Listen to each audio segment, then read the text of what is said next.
रूस यूक्रेन जंग में पुतिन ने ऐसी चाल चली है कि राष्ट्रपति ट्रंप के सभी अल्टीमेटम और जंगी पैतरों का धुआं निकल चुका है। जब दुनिया को लग रहा था कि पुतिन और ट्रंप युद्ध विराम पर मीटिंग कर सकते हैं, ऐसी खबरों के बीच दो खबरों ने अमेरिका, नेटो और यूक्रेन के होश उड़ा दिए हैं। रूस ने डंके की चोट पर कह दिया है कि ये जरूरी नहीं कि पुतिन और ट्रंप की मीटिंग में युद्ध विराम पर सहमति 100% हो जाए। रूस ने ये एहसास करा दिया है कि यूक्रेन पर जो रूसी हमले हो रहे हैं वो और तेज होने जा रहे हैं। खबर है कि पुतिन ने बेलारूस की जमीन से भी बड़े परमाणु जंग की तैयारी शुरू कर दी है। हम आपको दिखाने जा रहे हैं कि कैसे ट्रंप और पुतिन की मीटिंग से ठीक पहले यूक्रेन डील की पूरी रिपोर्ट नेटो देश पोलैंड को पोलिश समाचार आउटलेट ओनेट में छापकर पूरी दुनिया में सनसनी फैला दी है। पोलिश समाचार आउटलेट ओनेट ने यहां तक दावा किया है कि ट्रंप नोबेल पुरस्कार हासिल करने के चक्कर में यूक्रेन का सौदा रूस से कर रहे हैं और रूस को यूक्रेन की वो सारी जमीन देने को तैयार हैं जिस पर रूस ने हमला करके या तो कब्जा कर लिया है या फिर पूरी तरह से कंट्रोल पा लिया है। पुतिन और ट्रंप की इस डील के लीक होने के बाद से यूक्रेन हक्का बक्का रह गया है और ज़ेलेंस्की खुद को ठगा सा महसूस कर रहे हैं, जबकि यूक्रेन किसी भी कीमत पर रूस को अपनी 1 इंच जमीन देना नहीं चाहता। ज़ेलेंस्की को अमेरिका के साथ साथ नेटो और यूरोपीय देशों ने भी धोखा दिया है।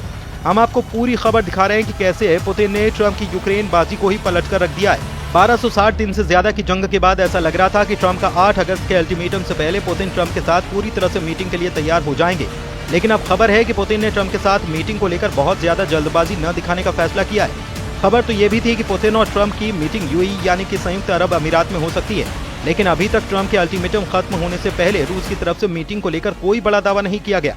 बल्कि खबर तो यह है कि जब से अमेरिका ने रूस के नजदीक परमाणु पनडुब्बी तैयार करने का ऐलान किया है, उसके बाद से रूस ने भयानक तरीके से परमाणु जंग की तैयारी शुरू कर दी है। खबर है कि रूस ने बेलारूस में अपने एटमी हथियारों को हाई अलर्ट पर कर दिया है, जबकि उत्तर कोरिया को लेकर दावा किया गया है कि रूस उसके परमाणु हथियारों को आधुनिक बनाने में मदद कर रहा है, जिससे दक्षिण कोरिया के साथ साथ जापान और अमेरिका भी खौफ में आ चुके हैं। दावा तो यह भी किया जा रहा है कि रूस सीमित और कम ताकत वाले एटम बम से यूक्रेन पर किसी भी वक्त हमला कर सकता है। खास तौर से परमाणु बम की तरह हमला करने वाले ओरिशनिक मिसाइल से रूस यूक्रेन पर हमला कर सकता है। जानकारों के मुताबिक ट्रंप ने 2 परमाणु पनडुब्बी रूस के खिलाफ तैनात करके परमाणु जंग के खतरे को 10 गुना बढ़ा दिया है। यही नहीं, अब तक कई ऐसे देश जो अमेरिकी परमाणु छतरी पर भरोसा करते थे, वो भी परमाणु बम बनाने की दिशा में आगे बढ़ रहे हैं, जिसमें जापान, पोलैंड, दक्षिण कोरिया, तुर्की, सऊदी अरब जैसे देश भी शामिल हैं। वॉर एक्सपर्ट्स का कहना है कि इस परमाणु होड़ के लिए ट्रंप की बांटने वाली नीतियां भी जिम्मेदार हैं। यूक्रेन की सैन्य खुफिया एजेंसी के प्रमुख लेफ्टिनेंट जनरल किरिलो बुडानोव ने स्थानीय मीडिया को बताया कि रूस के द्वारा ईरान को परमाणु हथियार बनाने में मदद करने की संभावना नहीं है, लेकिन उत्तर कोरिया की तकनीकी सहायता पहले से ही दी जा रही है। बुडानोव ने कहा कि मैं सीधे तौर पर कह सकता हूं कि जहां तक उत्तर कोरिया का सवाल है, स्थिति काफी कठिन है। सबसे पहले उत्तर कोरिया के पास पहले से ही परमाणु हथियार हैं, लेकिन रूसी संघ उसके परमाणु हथियार वाहक पोतों के आधुनिकीकरण में उसकी मदद कर रहा है। ये वास्तव में हो रहा है और अब खतरा कई गुना बढ़ चुका है। पिछले साल उत्तर कोरियाई नेता किम जोंग उन और रूसी राष्ट्रपति व्लादिमीर पुतिन ने एक रक्षा समझौते के जरिए सैन्य सहयोग को और बढ़ाया था, जिससे कि पश्चिमी देशों में चिंता बढ़ गई थी। हैरानी की बात तो यह है कि जो यूक्रेन समझ रहा है कि अमेरिका, नेटो यूक्रेन को हथियार इसलिए दे रहे हैं ताकि यूक्रेन रूस को हरा सके, वही देश अब यूक्रेन को धोखा देने में जुटे हैं। खबर तो यह है कि ट्रंप के विशेष सलाहकार स्टीव विटकॉफ ने जो युद्ध विराम का प्रस्ताव पुतिन को 75 घंटे पहले दिखाया था, वो अब लीक हो गया है। यूक्रेन के खिलाफ ट्रंप की पुतिन से सीक्रेट डील से जुड़े इस प्रस्ताव को जानकर आप भी हैरान रह जाएंगे। यूक्रेन के लिए एक गुप्त अमेरिकी युद्ध विराम प्रस्ताव, जिसे कथित तौर पर डोनाल्ड ट्रंप की टीम ने तैयार किया था, उसे मॉस्को को भेजा गया था। अब इसे पॉलिश मीडिया आउटलेट ओनेट के द्वारा लीक कर दिया गया।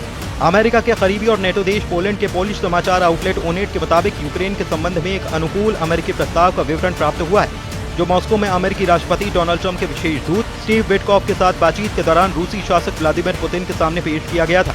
पॉलिश समाचार आउटलेट ओनेट ने यूरोपीय प्रावधा से 7 अगस्त को गुप्त सूत्रों के हवाले से खबर छापी, जिसमें यह दावा किया गया कि हमें पता चला है कि मॉस्को को ट्रंप प्रशासन से एक बहुत ही अनुकूल प्रस्ताव मिला है, जो यूक्रेन डील से जुड़ा है। ओनेट के मुताबिक यूक्रेन में युद्ध विराम का प्रस्ताव तो है, लेकिन पूर्ण शांति समझौता नहीं, जैसा कि रूस चाहता था। यूक्रेन जंग के मुद्दे को 49 साल से लेकर 99 वर्षों के लिए स्थगित करके रूस के द्वारा कब्जाए गए क्षेत्रों को वास्तविक मान्यता देना है, न कि कानूनी। ये भी रूस के पक्ष में है।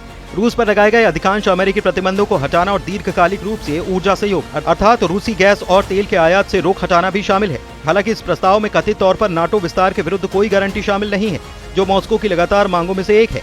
न ही रूस को यूक्रेन को सैन्य सहायता बंद करने का कोई वादा मिला है। हालांकि ओनेट के अनुसार ये अंतिम बिंदु रूसियों को स्वीकार बताया जा रहा है। विटकॉफ और पुतिन के बीच बैठक के बाद ट्रंप ने यूक्रेनी राष्ट्रपति वोलोदिमीर ज़ेलेंस्की और कई यूरोपीय नेताओं के साथ फोन पर बातचीत की थी, ये भी खुलासा हुआ है। इसके बाद ट्रंप ने कथित तौर पर यूरोपीय नेताओं से कहा कि उनका इरादा अगले हफ्ते की शुरुआत में पुतिन से मिलने का है, जिसके बाद राष्ट्रपति ज़ेलेंस्की के साथ एक त्रिपक्षीय बैठक होगी।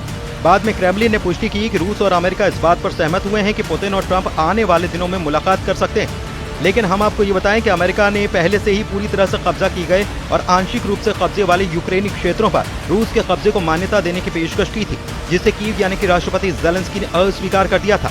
अब ऐसी परिस्थिति में अंदाजा लगाया जा सकता है कि पुतिन ट्रंप की रत्ती भर परवाह नहीं कर रहे और अपनी शर्तों पर यूक्रेन युद्ध की बाजी पलट रहे हैं।